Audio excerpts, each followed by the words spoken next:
Istiqlal ini adalah oase spiritual di dalam kota metropolitan Jakarta ini. Jadi siapapun yang mau mengobati kekesalan hatinya, kekecewaannya, mungkin penderitaannya, datanglah ke Istiqlal. Itu ada secercah harapan. Nah, kalau yang lagi galau-galau berarti bisa ya, Prof? Di atas nih untuk ibadah, berdoa gitu ya, Prof? Benar. Termasuk Anda juga kalau galau datang ke Istiqlal. Oh, jadi buat Sobat Damai yang galau bisa datang ke Istiqlal. Saya pernah baca gitu ya, di artikel gitu, Prof tuh bilang jihad itu menghidupkan seseorang, bukan mematikan. Nah, ini kan berarti emang ada kesalahan ini, Prof, kekeliruan. Yeah. Seperti apa, Prof? Kenapa seperti berarti itu? Anda baca artikel saya. Kita harus baca-baca, Prof. Iya. Jadi jihad itu bukan hanya teriak-teriak Allahu Akbar. Oh, Ya. Jihad itu adalah bagaimana menciptakan suatu ketenangan dalam masyarakat kita. Itu yang sangat penting. Jihad itu betul-betul sangat menghidupkan. Tadinya orang frustrasi menjadi optimis. Tadinya kesal menjadi senang. Itu jihad itu. Tadinya itu dendam, benci. Tiba-tiba nyesel, istighfar, memaafkan. Itu jihad yang paling tinggi itu. Jadi bukanlah jihad itu membunuh orang yang tidak berdosa, enggak. Apalagi bunuh diri. Ya. Bunuh diri itu kan mati kafir dalam hadis. Bahkan ada yang mengatakan kalau orang yang mati kafir jangan disolati karena itu bukan muslim. Nah, kalau kita membahas ruang lingkup anak muda, kaum milenial nih Prof. Baru-baru kemarin di Garut nih sempat heboh gitu ya, dengan adanya terjadi pembayatan NII ya, terhadap 15 remaja. Kenapa orang menjadi teroris? Itu pertama, ya mereka tidak punya kegiatan produktif ya. Akhirnya masuklah kelompok-kelompok tertentu yang memang mencari massa, mencari mangsa, mencari sasaran. Nah, tapi kalau anak-anak muda kita itu diberikan kegiatan yang profesional, diberikan kegiatan yang produktif, tawaran dari manapun juga kalau nggak produktif itu kan mereka pasti akan mikir. Ini pada umumnya kaum remaja kita itu dijadikan sasaran. Karena itu masjid harus mengayomi kaum milenial ini supaya nanti tidak main kemana-mana kan. Gitu. Datanglah ke Istiqlal bagi yang beragama Islam. Datanglah ke Istiqlal bagi orang yang beragama lain kalau mau studi banding. Terbuka kok Istiqlal. Istiqlal ini bukan hanya untuk umat Islam, tapi siapapun yang ingin belajar tentang Istiqlal dan tentang Islam, datanglah ke Istiqlal. Termasuk Anda datang ke sini kan. Ya, jadi betul, kita berusaha BMPT dengan Istiqlal itu merupakan suatu kesatuan yang tak terpisahkan ya.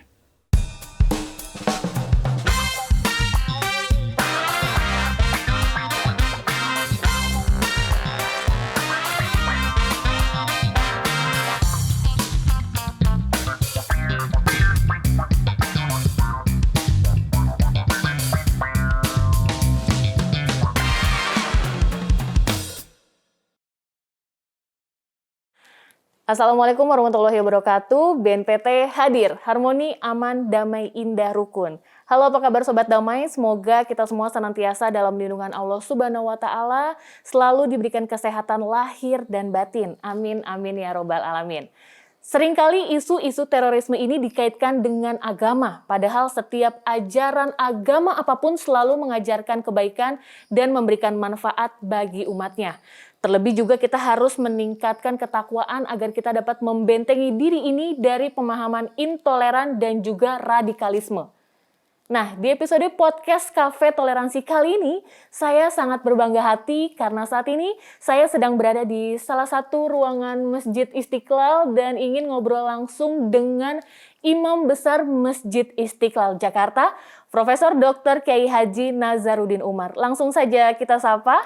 Assalamualaikum warahmatullahi wabarakatuh, Prof. Waalaikumsalam warahmatullahi wabarakatuh. Masya Allah, saya tuh kalau lagi ke Istiqlal gitu ya, ini suasananya memang beda banget, adem gitu ya, Prof. Apalagi dengan wajah barunya Istiqlal nih, Prof. Iya, yang baru itu bukan hanya bangunan fisiknya, tapi juga programnya. Programnya yang pasti ya. Ya, jadi kita menampilkan wajah baru Istiqlal itu, ya seiring dengan perubahan tampilannya juga kita melakukan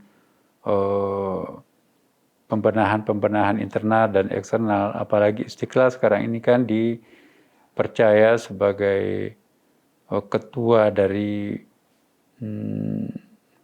perkumpulan masjid-masjid ibu kota negara.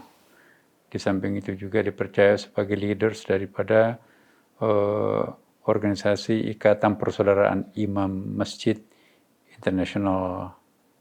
Jadi kita Istiqlal ini bukan hanya untuk Indonesia, tapi juga menjadi model untuk masjid-masjid di internasional gitu ya. Iya, amin. Semoga memang terus dikenal ya, Prof ya.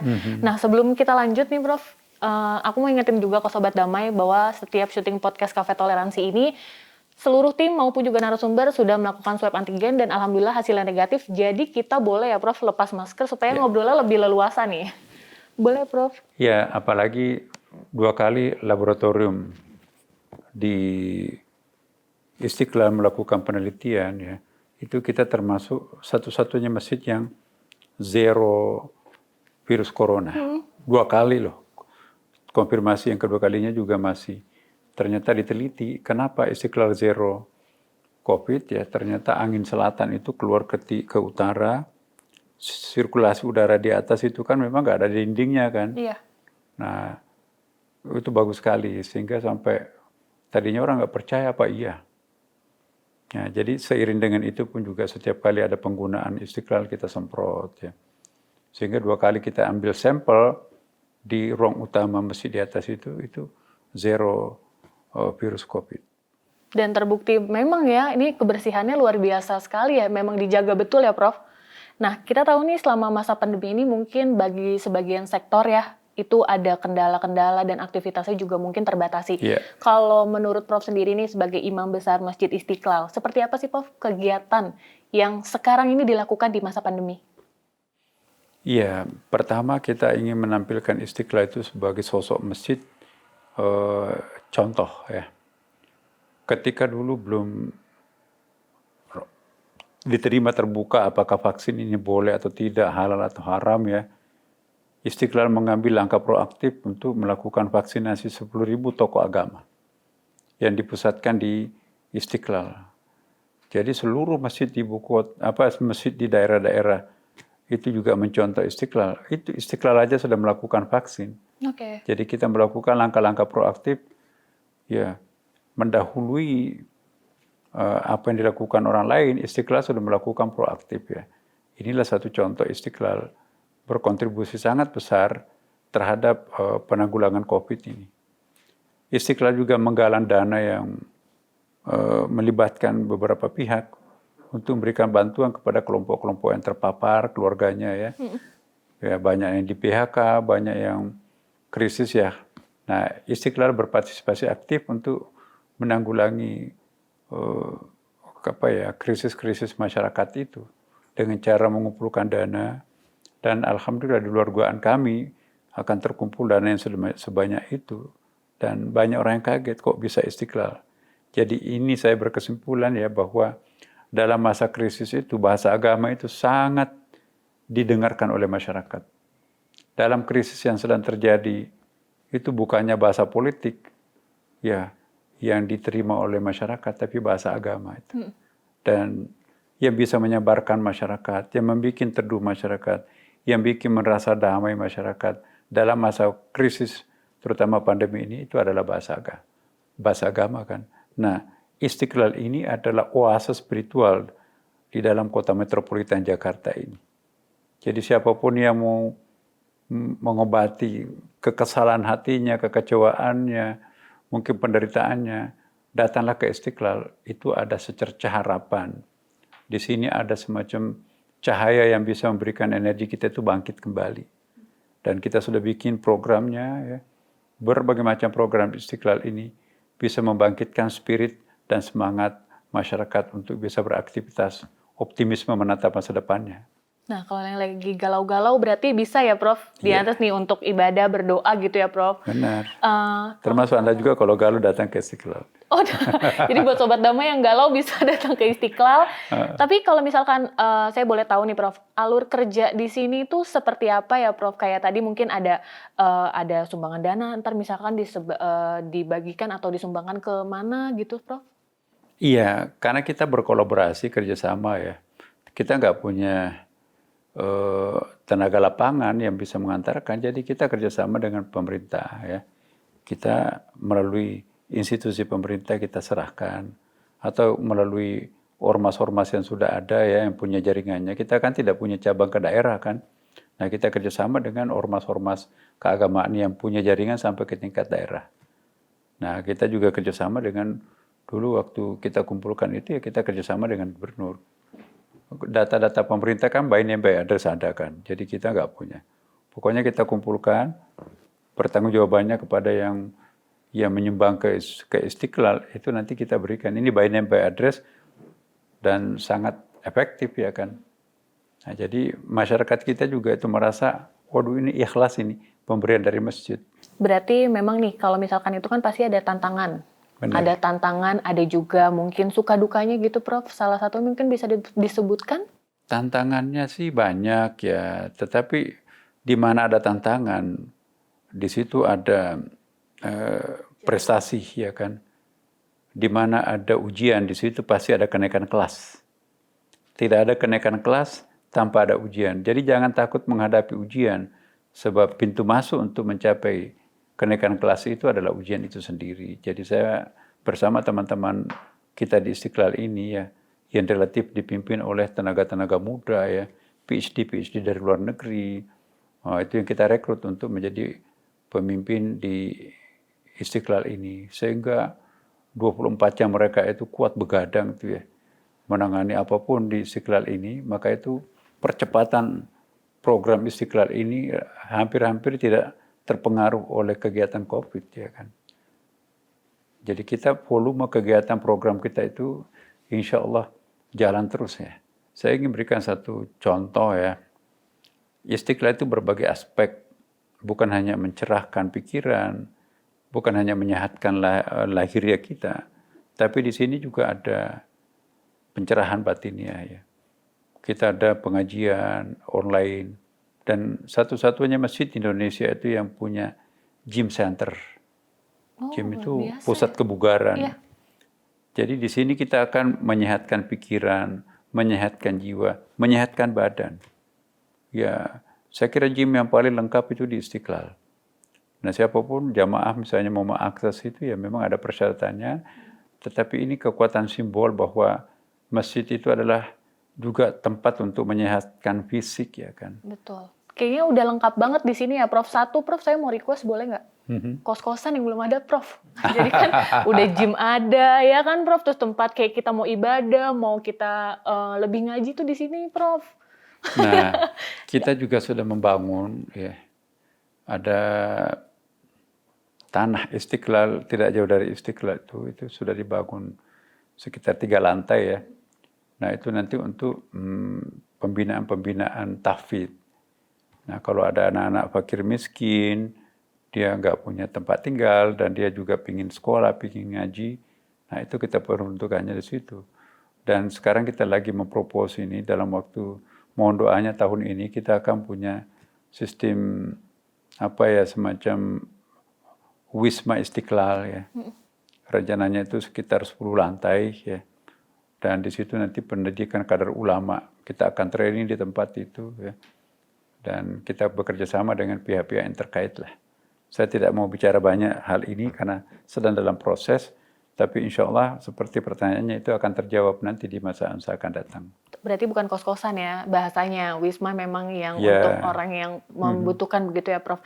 Tadi kita di sebelumnya sudah membahas, Prof bilang ada namanya tantangan itu pasti ada jalannya ya Prof. Nah, baru-baru ini memang tantangan terbesar Indonesia adalah aksi terorisme yang mengecam kembali di Indonesia. Seperti apa tanggapan Prof mengenai aksi terorisme ini dengan melibatkan ajaran Islam dalam arti jihad Prof? Iya, pengalaman saya selaku kelompok ahli BNPT, bahkan sebelum BNPT saya sudah diajak bergabung ya, masih waktu itu Kemenham. Nah, kemudian kita bentuk BNPT, jadi saya ikut terlibat dari awal pembentukan BNPT itu sampai sekarang ini. Jadi by name by address kami juga tahu siapa teroris di Indonesia itu karena kita sering rapat ya kan. Kemudian pengalaman-pengalaman saya di BNPT kita terapkan di Istiqlal, otomatis itu sistem proteksinya adalah. Tentu saya tidak perlu sampaikan seperti apa secara terbuka di sini, tetapi insya Allah kita punya sistem proteksi. Manakala ada kelompok-kelompok yang akan melakukan tindakan sabotase, tindakan terorisme, ya kita sudah sistem proteksinya ada ya. Dan kita melibatkan pihak kepolisian, pihak tentara di sini. Dan insya Allah kan ini kan bangunan negara ya. Dan ini di sini juga ada tamu terhormat dari luar negeri ya. Misalnya tamu-tamu kenegaraan itu pada umumnya mereka juga berkunjung ke Istiqlal. Nah kita harus melakukan sistem security yang luar biasa tanpa terkesan angker. Dan ada over protection itu kan juga menciptakan suatu kondisi takut. Ya, jadi orang tidak bisa mengakses Istiqlal. Nah, jadi satu sisi Istiqlal itu pusat wisata religi ya. Siapapun bisa melakukan wisata religi di Istiqlal. Ya, siapapun mau melakukan pertobatan datanglah ke Istiqlal. Siapa yang ingin melakukan hiburan-hiburan diri dengan cara ngaji, melepas kerinduannya terhadap Tuhannya, kita fasilitasi di sini hampir 24 jam. Nah, karena itu ya, tidak bisa terkesan angker, tidak bisa terkesan sesuatu yang sangat banyak tentaranya, banyak polisinya. Akhirnya orang itu terganggu kekhusyuannya kan. Nah, itu semuanya kita pakai sistem di sini. Maka itu pengelolaan Istiqlal itu sangat profesional.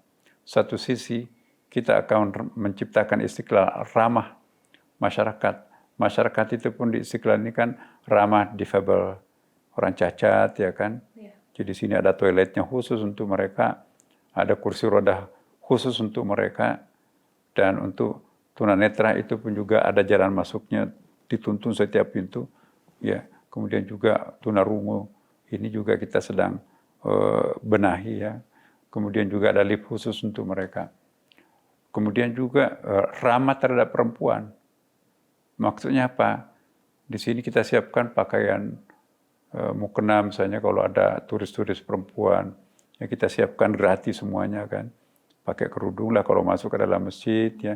Kemudian juga tiba-tiba mungkin ada yang mau tiba-tiba menstruasi gitu ya. Kita pun juga siapkan alat-alat keperempuanan di dalam satu toilet khusus ya. Ada mungkin bayi, ibu-ibu mau menyusui bayinya, ada kamar menyusui di sini. Mungkin juga di situ ada orang-orang cacat ya. Mungkin perlu pertolongan, di sini ada kliniknya. Kemudian juga mungkin ada orang-orang yang tidak bisa bahasa Indonesia ya, kita juga punya sistemnya lah. Insya Allah semua pihak dan apapun statusnya, orang-orang di Istiqlal ini bisa terfasilitasi. Nah, tentu masih punya kekurangan yang lain ya kan, belum sempurna betul, tapi kami berusaha mengeliminir tingkat-tingkat ketidakpuasan masyarakat yang berkunjung ke Istiqlal. Termasuk keramahannya, kami sudah briefing betul seluruh karyawan kita di sini ini tidak boleh bermuka cemberut menghadapi kita ini pelayan-pelayan rumah Tuhan ya. Jadi siapapun datang ke masjid itu adalah tamunya Allah, tamunya Tuhan. Maka kalau kita cemberut menerima tamu Tuhan, Tuhannya marah. Nggak boleh cemberut tuh yang di belakang kamera Pak, pada cemberut Pak semuanya Pak. Iya, jadi. Nah kalau misalkan aku juga boleh tahu gitu ya, penyebabnya dalam si mereka ini Pak ya, dalam terorisme ini ya, itu kenapa sih dia selalu maksudnya mengaitkan dengan ya yang tadi jihad gitu. Padahal kan tadi kalau Prof jelaskan adalah ya jihad itu seperti ini, tersenyum dengan kita bisa menghargai orang begitu Prof. Terorisme itu bukan berdiri sendiri ya. Cara penanganannya pun juga tidak bisa sporadis. Harus komprehensif. Terorisme itu adalah anak kandung globalisasi ya kan. Masa depan ini datang lebih awal, melampaui kecepatan waktunya datang. Mestinya 100 tahun masa depan itu baru datang. Tapi tiba-tiba datang sekarang dalam bentuk handphone, dalam bentuk wifi. Kita nggak siap. Nah, cara merespon masa depan yang datang lebih awal itu, ada yang menjadi liberal, Udah apapun yang dari barat, apapun yang dari itu, aku akomodir aja. Tapi juga ada yang overprotective, nggak boleh. Harus kita kembali ke zaman Nabi lah. Ini bahayalah, iblis lah dan segala macam. Mereka melakukan respon yang bervariasi kan. Nah termasuk teroris itu juga adalah bagian yang tak terpisahkan dari ketidakpuasan pada dirinya sendiri dalam mengantisipasi masa depan, maka dia memilih jalan teroris. Nah terorisme itu juga kadang-kadang dirinya sebagai victim ya. Dia korban daripada jalan pikirannya sendiri. Dia korban dari jalan pikiran yang dibentukkan oleh orang lain terhadapnya. Dia korban dari sistem-sistem informasi yang mungkin tidak teratur sedemikian rupa dalam masyarakat kita. Akhirnya timbullah semacam stres. Dan stres itu nanti yang melahirkan semacam berpikiran pendek ya kan. Nah untuk menyelesaikan persoalan terorisme di Indonesia atau dimanapun juga tidak bisa single helix ya, tidak bisa satu pendekatan. Tapi harus berbagai macam pendekatan. Harus ada kesejahteraan masyarakatnya ada, harus ada globalisasi pemahaman keagamaan yang komprehensif, yang moderat, harus ada perhatian yang secara khusus, terutama para orang tua terhadap anak-anaknya. Kadang-kadang kan kuper ya, kurang perhatian orang tuanya, akhirnya anaknya itu salah pilih guru, akhirnya gurunya itu memilihnya radikal, mereka didoktrin. Jadi komprehensif pendekatannya.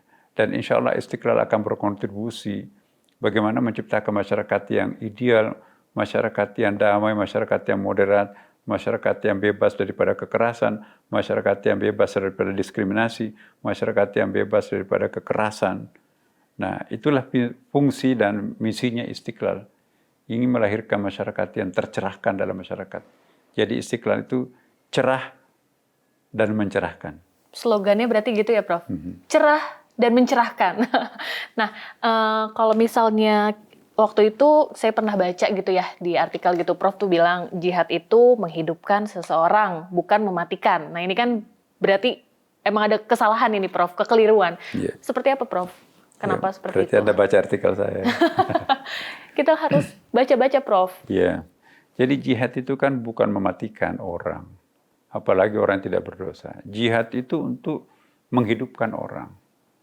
Jihad itu bukan identik dengan berdarah-darah gitu ya. Ya, mengupayakan jalan keluar terhadap krisis ekonomi, itu jihad. Mengupayakan orang untuk memahami perkembangan zaman, itu jihad. Menyekolahkan anak-anak yang tidak punya kemampuan, itu jihad. Ya kan? Anak yatim piatu yang tidak punya pembimbing orang tua dan seterusnya, itu jihad. Bahkan jihad itu juga termasuk mengendalikan diri kita sendiri, itu bagian dari jihad. Itu bahkan dikatakan itu jihad yang paling penting. Nah, inilah yang kita perlu sosialisasikan bahwa jangan salah kaprah terhadap jihad. Seolah-olah jihad itu harus berdarah-darah. No. Justru jihad itu akan menyembuhkan luka yang tergores. Jihad itu untuk mengangkat martabat yang terpurut. Jihad itu untuk ya seandainya bisa menghidupkan nyawa kembali, itu jihad itu. Jadi jihad itu untuk memberikan bantuan pupuk terhadap petani yang krisis pupuk, ya, mencarikan jalan keluar terhadap tenaga kerja yang nganggur itu kan. Itu semuanya jihad yang perlu kita tindak lanjuti. Jadi jihad itu bukan hanya teriak-teriak Allahu Akbar. Oh, okay. Ya. Jihad itu adalah bagaimana menciptakan suatu ketenangan dalam masyarakat kita, itu yang sangat penting. Maka itu tadi saya katakan bahwa jihad itu betul-betul sangat menghidupkan, tadinya orang frustrasi menjadi optimis, tadinya kesal menjadi senang, itu jihad itu. Tadinya itu dendam, benci, tiba-tiba nyesel, istighfar, memaafkan. Itu jihad yang paling tinggi itu. Jadi bukanlah jihad itu membunuh orang yang tidak berdosa, enggak. Apalagi bunuh diri. Ya. Bunuh diri itu kan mati kafir dalam hadis. Bahkan ada yang mengatakan kalau orang yang mati kafir jangan disolati karena itu bukan muslim. Nah. Oke. Ini banyak banget ilmu yang saya pelajari. Prof, ini saya boleh minum tehnya, Prof? Oh iya, monggo silakan. Ini dari air zam-zam atau gimana, Prof? Kali ada beda, nanti kita ngobrolnya kan lebih cerah lagi. Air zam-zamnya Istiqlal. Nih. Oh iya. Saya minum ya, Prof? Iya. Yeah. Nah, kalau kita membahas ruang lingkup anak muda, kaum milenial nih Prof. Baru-baru kemarin di Garut nih sempat heboh gitu ya, dengan adanya terjadi pembayatan pembayatan NII ya, terhadap 15 remaja. Ini sebenarnya tujuannya mereka ini lebih ingin merekrut supaya lebih banyak pengikut mereka atau ada tujuan lain gitu, Prof? Iya, jadi gini. Dalam psikologi perkembangan ada yang disebut dengan empathy. Empathy itu ketika anak itu sedang remaja, masa pancaroba. Dia selalu ingin berpikir lain. Dia mencari sesuatu tapi dia sendiri tidak tahu apa yang dia cari. Dia mencari pola, mencari bentuk, mengaktualisasikan dirinya kayak apa. Nah biasanya kalau orang remaja seperti itu, dalam keadaan sangat sensitif itu peka terhadap hal-hal yang baru. Nah apapun yang baru mereka itu sangat peka. Tiba-tiba disuguhi sebuah tawaran, oh ini begini, oh itu, wah itu seperti ada sesuatu yang baru. Ya itu secara psikologis itu memang perlu diwaspadai. Tapi kita juga perlu melakukan semacam apa ya istilahnya itu sosialisasi ya. Kita perlu melakukan literasi terhadap kaum milenial kita. Maka itu di Istiqlal ini kita mencoba membalik. Dulu Istiqlal 80% jamaahnya pensiunan, 20% milenial. Sekarang kita balik. Ya, bonus populasi sekarang ini kan harusnya milenial itu lebih banyak daripada kaum tua ya.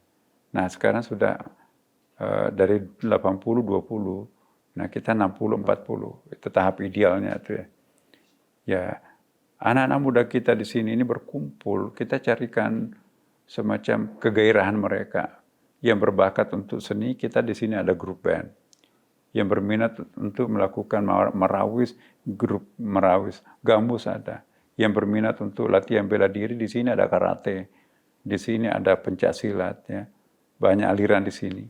Yang berminat untuk olahraga, kita fasilitasi di sini.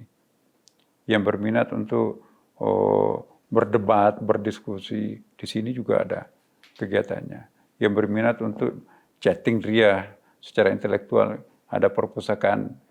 Di istilah itu kan punya Istiqlal ya, IMOSK. IMOSK itu artinya dengan mengklik Istiqlal itu, kita bisa melakukan apa saja di dalamnya ya. Jadi itu kan kesenangan anak-anak muda kita tuh. Nah kita ke depan insya Allah kualitas IT di Istiqlal ini bisa mengakomodir kecenderungan generasi muda kita, generasi milenial sekarang ini kan. Nah karena itu, kenapa orang menjadi teroris? Itu pertama, ya mereka tidak punya kegiatan produktif ya. Akhirnya masuklah kelompok-kelompok tertentu yang memang mencari massa, mencari mangsa, mencari sasaran. Nah tapi kalau anak-anak muda kita itu diberikan kegiatan yang profesional, diberikan kegiatan yang produktif, tawaran dari manapun juga kalau nggak produktif itu kan mereka pasti akan mikir. Apalagi kalau di sini kan dewan pakarnya ada ya, Islam moderat semuanya ya, jadi tidak black white hitam putih. Nah ini yang perlu kita sampaikan kepada khalayak masyarakat ya, bahwa benahi masjid itu. Kalau masjid itu kita berikan khatib yang mencerahkan, kita tampilkan kelompok-kelompok pemimpin agama itu yang mencerahkan, maka insya Allah umatnya pun juga akan tercerahkan ya kan. Ya jadi harapan kita di masa depan ini, semua pihak harus waspada terhadap munculnya gerakan-gerakan sempalan yang menjurus kepada kegiatan yang destruktif ya.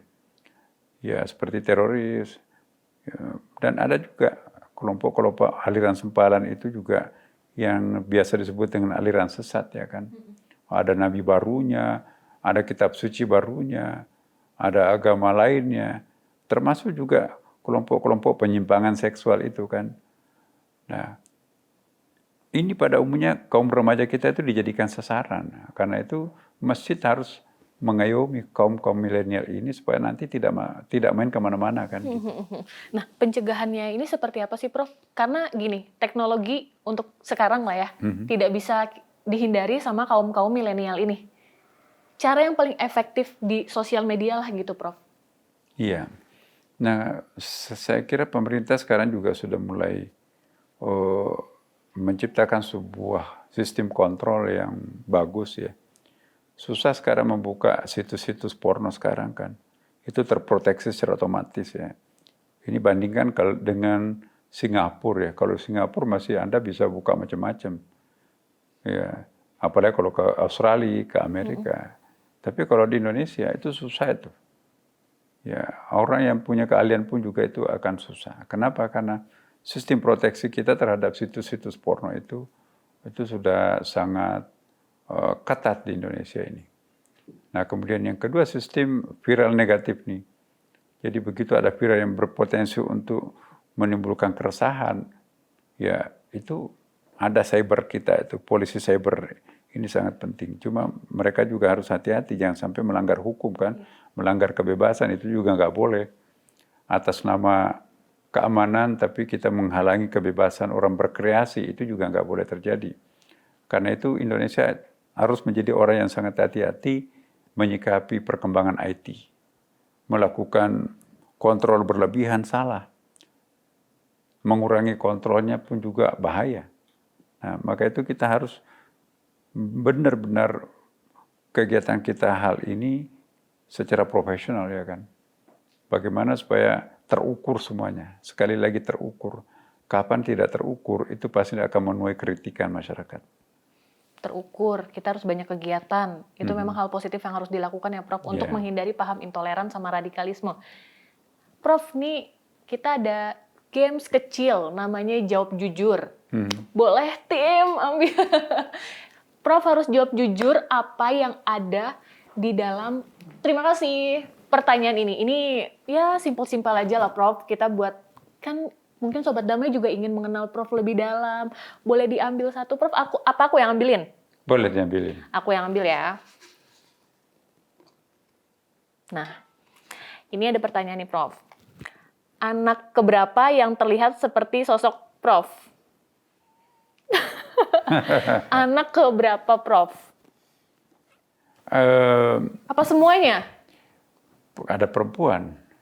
Maksudnya siapa tahu kan Prof memang jadi nanti ya ustazah yang wah. Oke. Ada dari segi face mungkin yang pertama. Tapi dari segi jalan pikiran mungkin yang kedua. Tapi dari segi spiritual mungkin yang ketiga. Gimana nih Prof? Jadinya aku harus jadi yang 1, 2, apa 3 ya? Yang mana mungkin ada yang mengenal.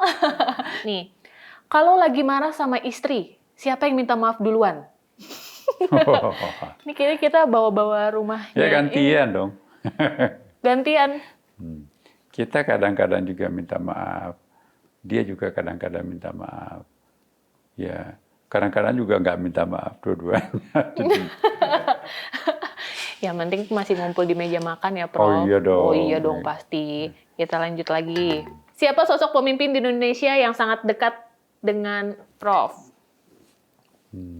Semuanya. Semuanya? Iya, saya kok merasa dekat semua, tidak ada yang nggak dekat ya.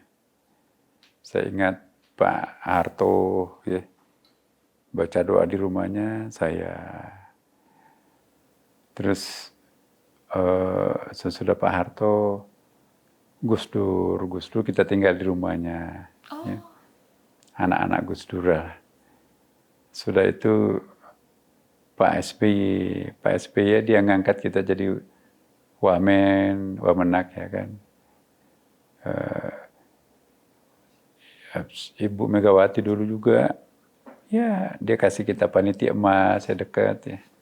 Pak Taufik ya. Pak Jokowi ya dia percaya kita ke Istiqlal ini kan. Jadi saya kok merasa dekat semuanya ya. Dan ada orang hanya dekat pada yang satu, yang lainnya tidak.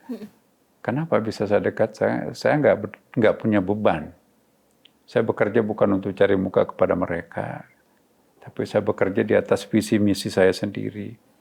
Tapi rupanya mereka juga senang dengan orang yang punya karakter. Nah saya kira kita semuanya perlu punya karakter. Orang yang nggak punya karakter itu pasti tidak punya tempat di masa depannya. Jadi kita harus punya karakter. Karakter itu boleh diterima semua pihak atau sebagian, tapi yang jelas jangan sampai kita hidup tanpa karakter. Karakter itu adalah kita. Jadi kalau kita nggak punya karakter, kita itu adalah wayang yang dikendalikan oleh orang di belakang layar. Jadi kita nggak punya prinsip. Nah kita hidup ini harus punya prinsip itu kan. Jangan dikendalikan oleh dalang, tapi kita harus menjadi dalang pada diri sendiri. Jadi merangkap wayang sekaligus dalang. Tapi kita juga perlu nasihat daripada senior. Kita juga perlu doa kepada Tuhan supaya kita tetap di atas jalan yang benar. Kalau dengan Kepala BNPT, Pak Boy Rafli Amar, seperti apa kedekatannya, Pak? Ya, dinda saya lah. Dulu kita sering kali kemana-mana, ya kan. Jadi sudah berapa pimpinan BNPT, mulai dari Pak Syambai kita sama-sama merintis BNPT. Sesudah itu Pak siapa? Pak termasuk Pak Tito. Pak Tito kita pernah sama-sama berdiri di pinggir jalan. Ada 3.000 logo besar itu ya. Perangnya teroris. Kemudian juga Pak Boy. Pak Boy ini teman diskusi lah. Nanti diskusi bareng lagi lah Pak ya. Bisa kemudian lah ya. Sebelumnya Pak Boy, Pak siapa? Tetangga saya. Jadi kita sering main. Nah, jadi banyaklah cerita-cerita masa lampau dengan pimpinan BNPT. Sehingga siapapun yang di pimpinan BNPT kemarin itu tidak pernah melepas saya. Pokoknya Pak Nasar tetap kita minta untuk bergabung di BNPT ini.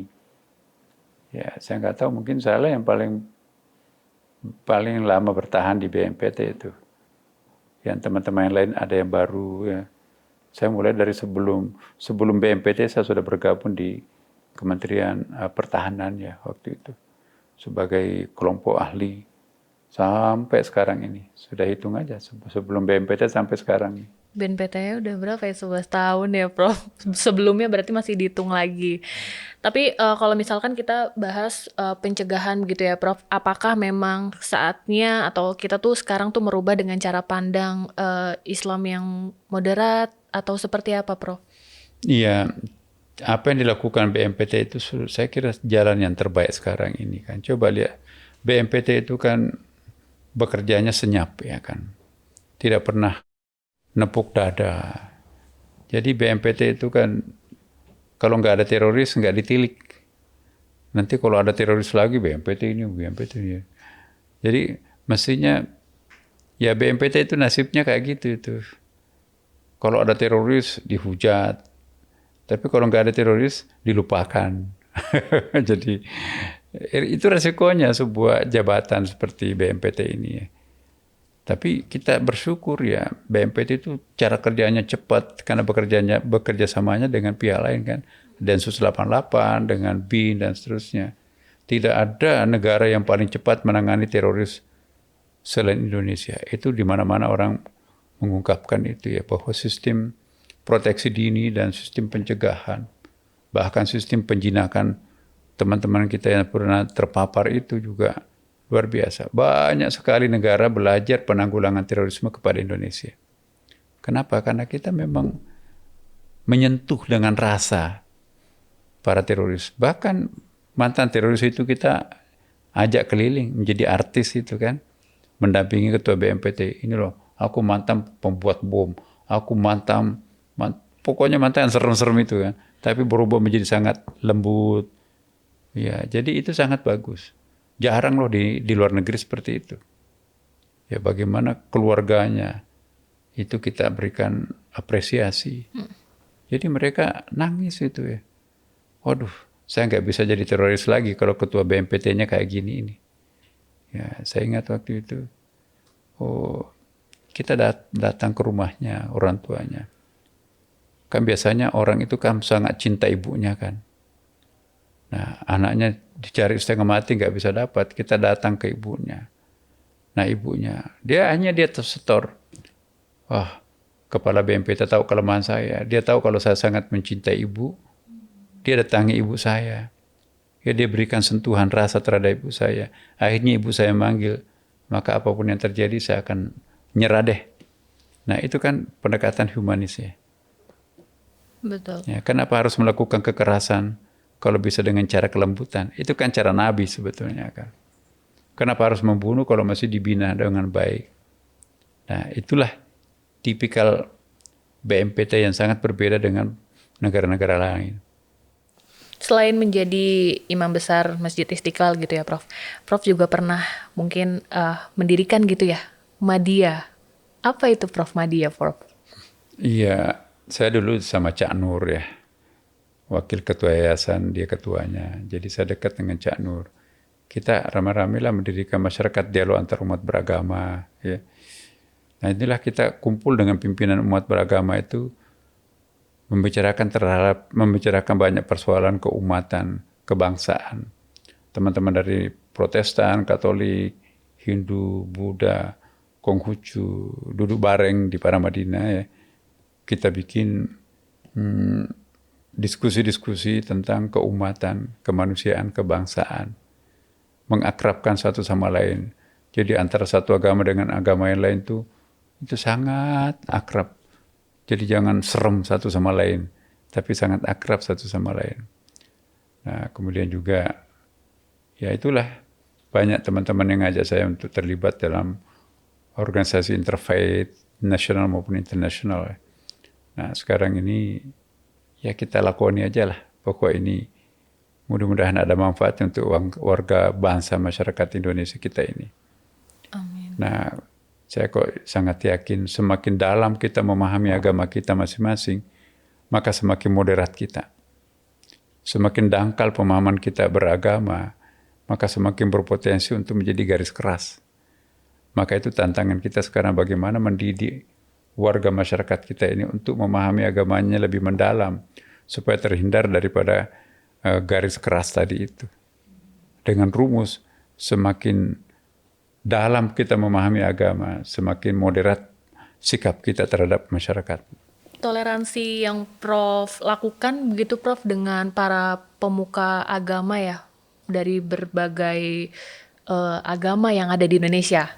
Seperti apa mungkin pendekatan Prof menanamkan nilai-nilai toleransi yang mungkin bisa juga dicontoh kepada masyarakat Indonesia agar seperti ini loh toleransi. Jadi apa sih toleransi? Toleransi itu adalah kesediaan menerima orang lain yang berbeda dengan diri kita sendiri. Kalau kita hanya memilih orang yang serasi dengan kita, berarti kita itu bukan toleransi. Toleransi itu kesediaan untuk menerima perbedaan. Dan wujud toleransi yang sering kita praktekkan ya, bukan rekayasa ya, tapi by nature, habit by nature itu muncul ketika dalam hati kita nggak ada orang lain. There is not the others. Semuanya adalah we are the one, we are the same. Kita sama semuanya kan, sama warga bangsa. Jadi toleransi itu tempatnya di hati, bukan di mulut ya kan. Kalau saya seperti itu ya. Begitu saya ketemu dengan agama apapun, saya ingat ayatnya kan, walaqad karramna bani Adam. Allah memuliakan anak cucu Adam. Anak cucu Adam loh. Anak cucu Adam itu kan agamanya berbeda-beda. Anak cucu Adam itu warna kulitnya berbeda-beda. Anak cucu Adam itu etniknya berbeda-beda. Apapun perbedaan itu yang ada, tapi sama-sama anak cucu Adam, itu kita harus muliakan. Maka itu perbedaan itu harus dirayakan, jangan dipertentangkan. Ya. Terakhir aja kali ini Prof gitu, apa yang bisa Prof sampaikan untuk episode kali ini ke Sobat Damai supaya menjadi pesan-pesan tersendiri untuk masyarakat Indonesia, gimana caranya kita berjuang di masa pandemi ini, terus jangan lupa main-main ke Istiqlal. Mungkin boleh Prof? Ya, pertama saya ingin ucapkan selamat dulu kepada teman-teman BNPT karena istiqamah dan konsisten berjalan di atas rel yang telah kita tetapkan dari awal ya. Bekerja dengan tegar, segar, dan mencerahkan. Yang kedua juga kepada segenap masyarakatnya. Mari kita berusaha untuk bermanfaat untuk orang lain ya. Mari kita menebarkan energi positif kepada orang lain. Jangan menebarkan energi negatif. Kalau setiap orang menebarkan energi positifnya, dunia ini akan aman. Dan yang ketiga, ya mari kita ke masjid. Mari kita ke rumah ibadah kita masing-masing. Buktikan kita sebagai umat beragama yang baik, kunjungi rumah ibadahnya masing-masing. Masjid bagi umat Islam, ya rumah ibadahnya masing-masing kunjungi. Nah, kalau kita umat beragama lantas tidak pernah mengunjungi rumah ibadah kita masing-masing. Saya tahu mungkin di rumahnya beribadah, tapi nggak sama dong. Masa nggak pernah mengunjungi rumah ibadahnya? Datanglah ke Istiqlal bagi yang beragama Islam. Datanglah ke Istiqlal bagi orang yang beragama lain kalau mau studi banding. Terbuka kok Istiqlal. Istiqlal ini bukan hanya untuk umat Islam, tapi siapapun yang ingin belajar tentang Istiqlal dan tentang Islam, datanglah ke Istiqlal. Ya, jadi kita di Istiqlal ini memfungsikan diri sebagai tamunya Allah. Kita akan mencontoh masjidnya Nabi. Masjidnya Nabi bukan hanya untuk umat Islam, tapi siapapun yang akan memperebutkan atau siapapun yang ingin mendapatkan ketenangan, pencerahan, kedamaian, datanglah ke Masjid Nabi. Siapapun yang ingin seperti itu juga datanglah ke Istiqlal, ya kan? Yap. Ya, termasuk Anda datang ke sini kan? Ya, jadi betul, kita Prof. berusaha BMPT dengan Istiqlal itu merupakan suatu kesatuan yang tak terpisahkan, ya.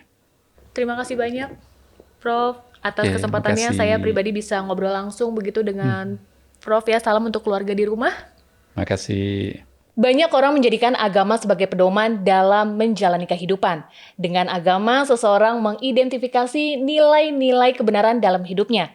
Indonesia yang damai adalah saat semua orang mampu menjaga toleransi dengan kasih sayang, tanpa memunculkan permusuhan baru yang melibatkan seperti ras, suku, apalagi agama. Ayo Sobat Damai, mari saling menghargai dan hidup dalam keberagaman demi Indonesia yang harmoni. Saya Leni bersama dengan Nazaruddin Umar. Salam Damai, Salam Indonesia Satria.